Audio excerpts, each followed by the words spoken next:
Salam, bertemu lagi kita semua. Selamat menikmati video kami. Mohon maaf jika kami ada salah. Semoga kita baik-baik saja. Salam. Sekarang masuk ke video, penerapan metode keteladanan pendidik terhadap siswa. Tentu saja kemungkinan tidak asing di telinga kita terlebih bagi para orang-orang yang pernah mendengarnya. Lalu disebutkan menurut kabar yang beredar bahwa pendidikan akhlak merupakan pilar utama dalam membangun bangsa yang kokoh. Sejak zaman dahulu, sejarah mencatat baik dalam Al-Quran maupun dalam buku sejarah dunia bahwa bangsa yang luhur akhlaknya akan jaya. Sebaliknya kehancuran sebuah bangsa kerap bermula dari runtuhnya moral dan budi pekerti. Lalu disebutkan juga menurut kabar yang beredar bahwa pendidikan Islam menjadikan pembentukan akhlak sebagai tujuan utamanya. Pendidikan ini bertujuan membentuk manusia yang beriman, bertakwa, berbudi luhur, berjiwa bersih dan memiliki semangat yang tinggi dalam menggapai cita-cita mulia. Pendidikan budi pekerti adalah jiwa dari pendidikan Islam itu sendiri.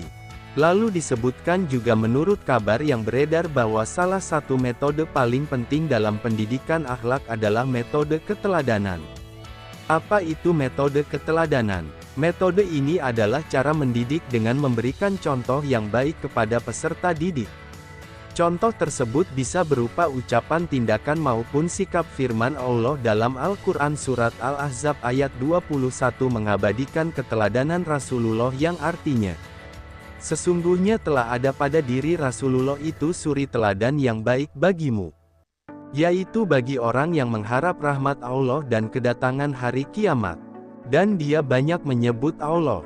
Tentu kita tahu bahwa Rasulullah adalah teladan sempurna, dengan sifat lemah lembut yang menjadi kunci keberhasilan dalam mendidik umatnya. Lalu disebutkan juga menurut kabar yang beredar bahwa mengapa keteladanan begitu penting dalam pendidikan. Karena anak-anak cenderung meniru apa yang mereka lihat, bukan hanya apa yang mereka dengar. Guru dan orang tua dan semua pendidik adalah figur utama, yang tindak tanduknya akan menjadi panutan. Bahkan tanpa disadari, ucapan dan perbuatan pendidik akan tertanam dalam kepribadian peserta didik. Lalu disebutkan menurut kabar yang beredar bahwa bentuk-bentuk keteladanan. Keteladanan dalam pendidikan dapat berbentuk 1. Keteladanan disengaja. Ini terjadi ketika pendidik secara sadar memberikan contoh, baik melalui ucapan maupun perbuatan. Misalnya guru membiasakan peserta didik berjabat tangan sebelum dan sesudah pelajaran, menggunakan bahasa yang sopan, dan memberikan nasihat agar peserta didik menghormati orang yang lebih tua. 2. Keteladanan tidak disengaja. Keteladanan ini muncul dari sikap alami pendidik yang memang baik. Sikap santun, jujur, berwibawa dan berakhlak mulia akan menjadi teladan tanpa harus dibuat-buat. Lalu disebutkan juga menurut kabar yang beredar bahwa beberapa hal yang memperkuat keberhasilan metode keteladanan antara lain: 1. Orang tua sebagai pendidik utama di rumah. 2. Pendidik yang konsisten menampilkan perilaku terpuji. 3. Materi pelajaran yang memuat nilai-nilai akhlak mulia.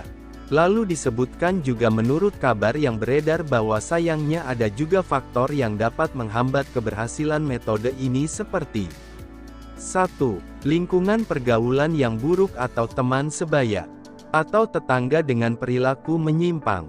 2. Kemajuan teknologi seperti game, internet, dan media sosial yang disalahgunakan, sehingga peserta didik teralihkan dari nilai-nilai kebaikan. Contoh nyata bisa saya lihat di sekolah dulu seperti 1. Peserta didik dibiasakan datang tepat waktu. 2. Membersihkan kelas. 3. Berdoa bersama dan memulai pelajaran dengan tertib. 4. Guru pun memberi contoh disiplin dengan datang sebelum bel masuk. Namun tentu saja tantangan tetap ada. Misalnya sebagian siswa masih suka terlambat masuk kelas setelah istirahat. Kesimpulan, keteladanan adalah metode pendidikan akhlak yang paling ampuh. Pendidikan bukan hanya soal teori, tapi juga soal bagaimana pendidik mencontohkan nilai-nilai itu dalam kehidupan sehari-hari. Jika pendidik dan orang tua mampu menjadi teladan yang baik, maka akhlak peserta didik pun akan terbentuk dengan kuat, sehingga mereka siap menjadi generasi penerus yang mulia akhlaknya dan luhur budinya.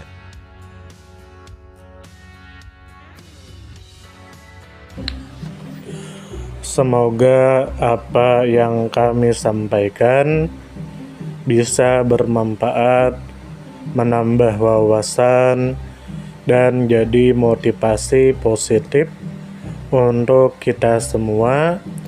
Dan tentunya semoga kita semua selalu diberikan kesehatan, selalu dilancarkan rezeki, selalu dimudahkan segala urusannya.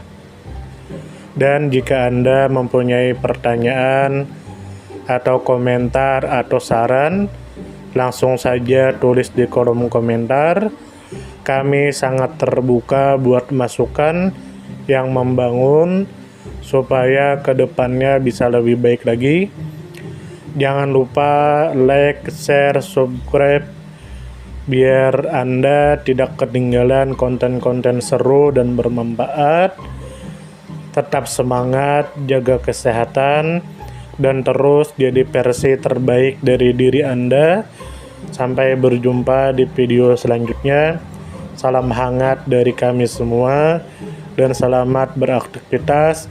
Jika ada salah kata atau penyampaian yang kurang pas, itu murni kami pribadi yang salah. Terima kasih banyak, mohon maaf yang sebesar-besarnya.